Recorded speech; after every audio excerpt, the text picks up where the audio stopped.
Yes, good afternoon and good sunny afternoon to everybody. It's a beautiful afternoon and welcome back to reflection and prayer time at this Friday noon hour. Thank you all for joining me for a time of listening and learning together, and above all, growing together in faith during this time of crisis and uncertainty. I have two scriptures to share with you. The second one I will come back a little later, a gospel reading. The first one is from the book of Psalms, Psalm 113, 113, and the last three verses. He raises the poor from the dust, and lifts the needy from the ash heap. He seats them with the princes of their people. He settles the barren woman in her home as a happy mother of children. Praise the Lord. This is the living word of God, and let God's people say, thanks be to God. Her original name was Agnes Gonza Boyansu. I hope I'm pronouncing the middle and last name correctly. Agnes Gonza Boyansu. She was born and raised in Yugoslavia. At the age of 12, she made the decision to become a nun in the Roman Catholic Church. She left home, her mother country, Yugoslavia, at the age of 18. And she went to India. She joined and studied at Loreto Sisters Convent, which is located in west of India. After education, she taught for almost 20 years at a Roman Catholic school called St. Mary's High School. In 1946, she took a train with a single purpose of serving the poor in the slums of India. And she took a train to the place called Calcutta. After many years, she wrote in her journal something like this. And these are her own words in the journal. Quote, I felt God's call to serve the poor in the slums of India. Soon after leaving Loreto Sisters Convent, I was on the street with no shelter, no company, no helper, no money, no employment, no promise, no guarantee, no security. Then I prayed to the Lord, my God, you, only you. I trust in your call, your inspiration. God's call and God's inspiration. You will not let me down. Unquote. The great soul of the 20th century, a world-class citizen of the world, a great saint that continues to impact our lives the communities and the churches around the world. She is none other than Mother Teresa. Now she is called Saint Teresa.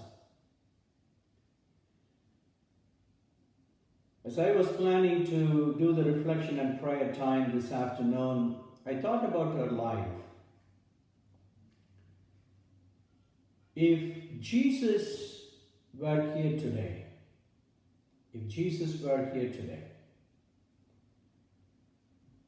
what would Jesus say to Mother/Saint Teresa, who always put her faith into compassionate actions? And that is my second reading.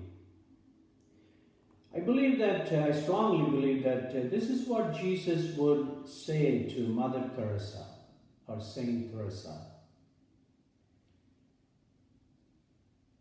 Then the King will say to those like Mother Teresa on his right, "Come, you who are blessed by my Father, take your inheritance, the kingdom prepared for you since the creation of the world. For I was hungry, and you gave me something to eat. I was thirsty, and you gave something to drink.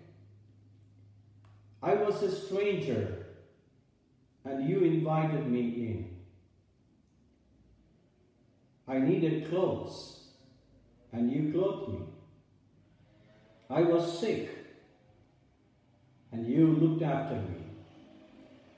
I was in prison, and you came to visit me."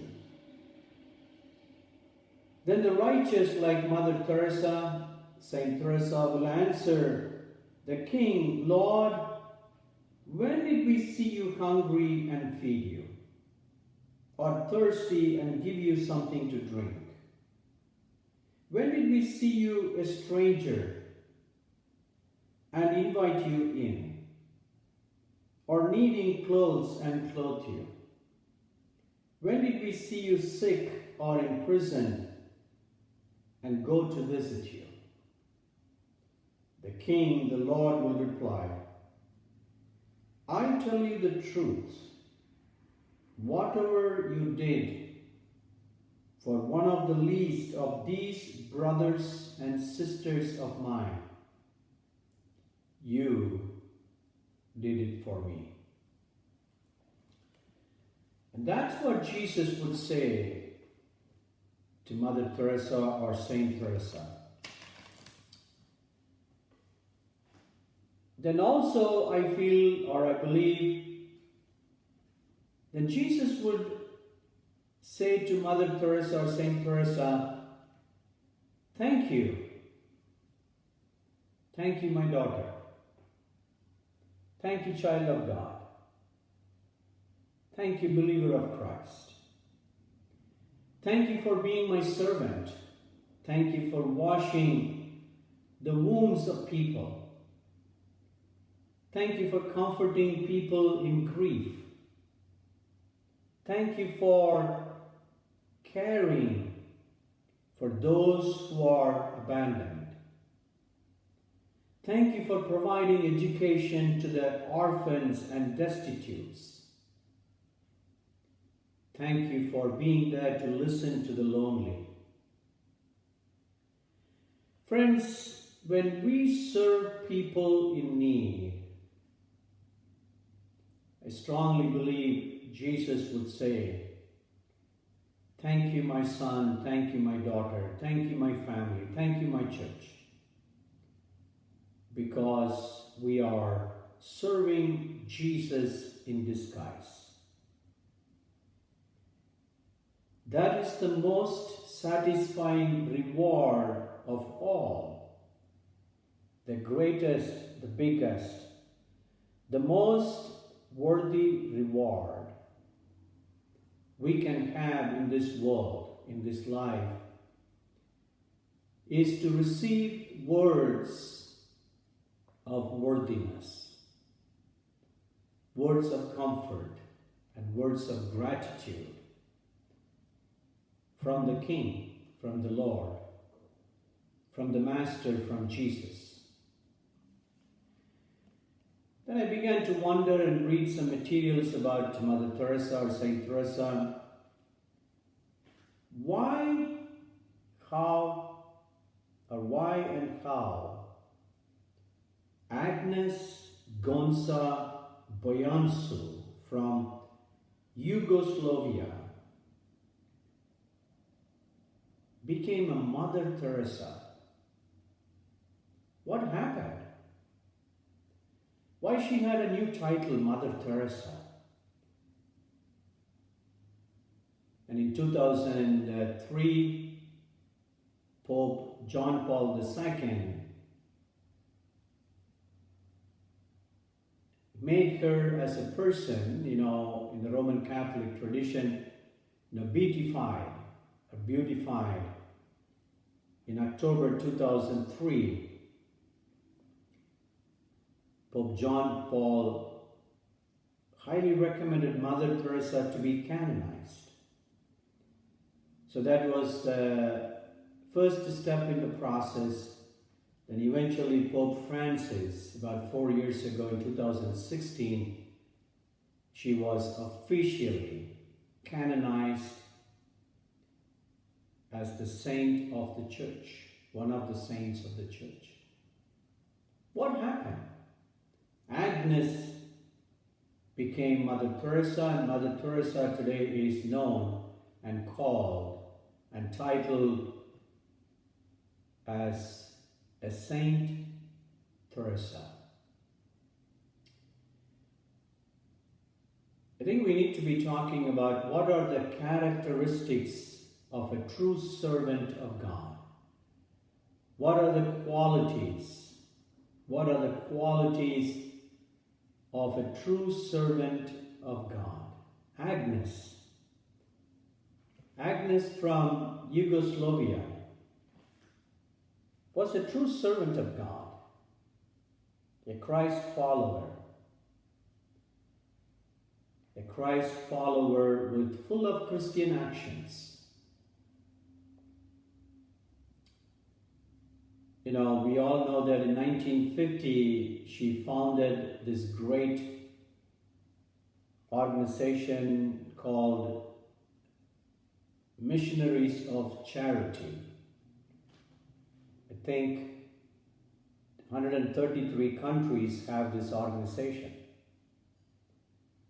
Is that the reason that she was canonized as Saint Teresa? Well, it may be true.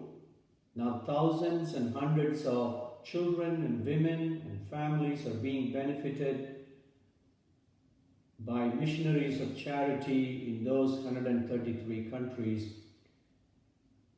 But Agnes became a Mother Teresa, and Mother Teresa today is Saint Teresa because of several qualities and Christian characteristics. And I want to name them, a couple of them today, and then I will continue this reflection on Mother Teresa or Saint Teresa next Friday as well. First of all, I believe that she was not just doing a bunch of good deeds, but she stayed connected with God and His love. And as she was receiving God's love, she did not keep those divine love with her, but she started giving away the love that she was receiving from God. Mother Teresa was always asked about God's love and her passion for the poorest of the poor. One of her quotes, this is the analogy that she used to express about God's love and her passion showing God's love to the poorest of the poor. And this is what she said and believed. And she used the analogy of electricity. This is her quote. The wire, there is a cable or a wire, whatever language we are comfortable with. The wire that carries the electricity. We are not the electricity. We are not the power. You and I are the wire. The current that comes through the wire is God. We have the power to let the current, the electricity, pass through us, use us, and produce the light of the world. And it seems while saying this quote, there was a pause after saying this phrase, light of the world, and she would say, Jesus. So the first and foremost reason, when you read the history of Mother/Saint Teresa, you know that this was her unique quality or characteristic of being a servant of God. She stayed connected with God and His love. Receive the power. Then don't keep the power within yourself. Then release the power. And help people to have the light of life, light of the world. And that is Jesus Christ Himself. The second quality or characteristic of a true servant like Mother Teresa or Saint Teresa is she was not just serving herself, but she was serving God through people. In other words, she was following Paul's wisdom and spiritual caution as recorded in Philippians chapter 2 verse 3. Do nothing out of selfish ambition or vain conceit. Don't get yourself into selfish ambition. Don't serve yourself. Mother Teresa was a classical example of serving God all the time. Her main goal was not to feel her own satisfaction. Oh, today I have served 10 people with food. I feel satisfied. That was not the case with Mother Teresa. I served 10 people, hungry people with food. I have a spiritual satisfaction that I served God. I saw God in those 10 people, and that's what Mother Teresa would say. In other words, historians write that Mother Teresa was always feeling hungry for others. It was not a feeling of hungry for herself, but for others. It seems once someone said to Mother Teresa, you are working with and among lepers. Mother Teresa, I would not touch a leper for $1,000. What was the reply of Mother Teresa? She replied, neither would I. This was her reply. Neither would I, but I would willingly tend the leper for the love of God, and I'm willing to share the love of Jesus by touching the leper and helping him or her and caring for the sickness. In other words, this is what I have grasped from the history or the materials in the history about Mother Teresa. She was not looking at the problems and the sickness. She was looking at the creation of God in people with problems. Not the problems, not the sickness, not the death, not the leprosy, but the leper as a person mattered a lot to Mother Teresa. The love of God, the love of Jesus was the sole driving force for her service.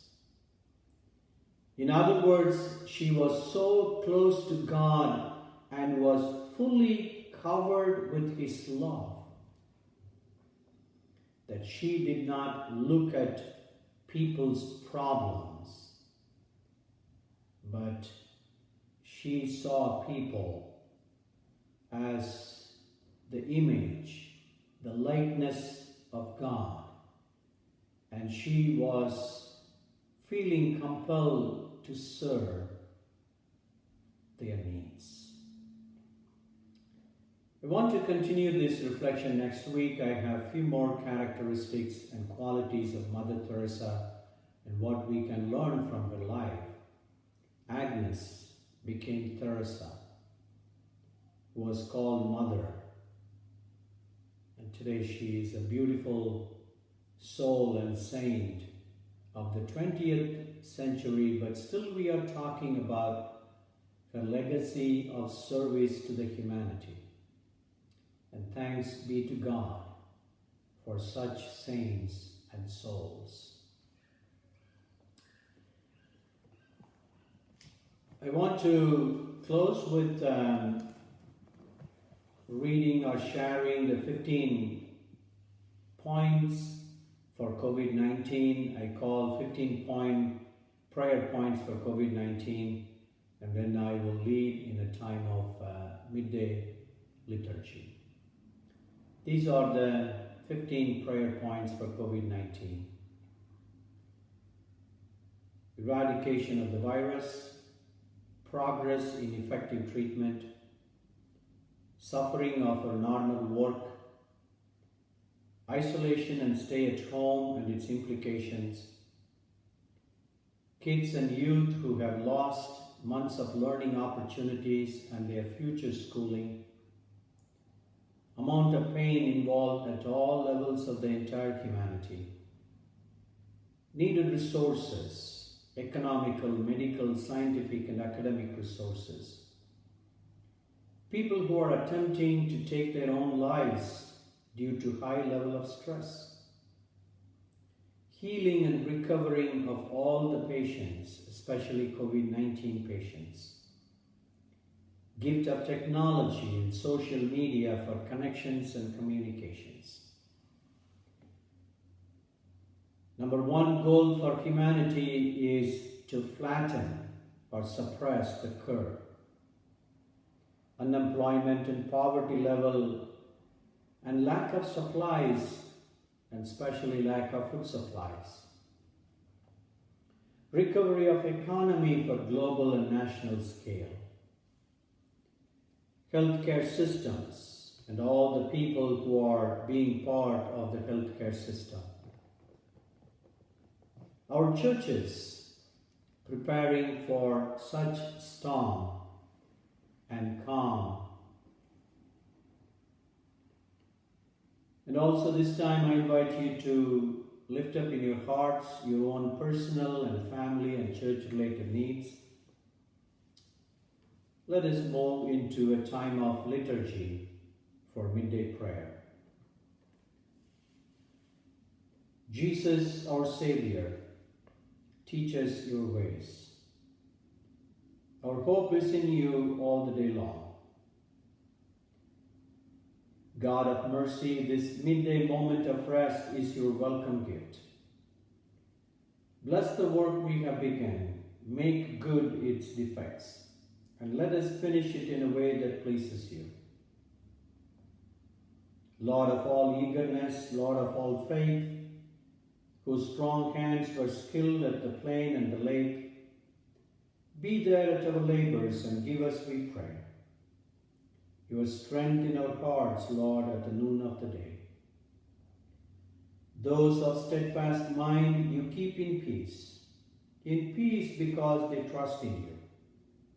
In returning and rest you shall be saved. In quietness and trust shall be your strength. Strong is the love embracing us, and faithful our God from morning to night. Amen. God be with you till we meet again next week, and God's blessings of good health and strength. Bye now.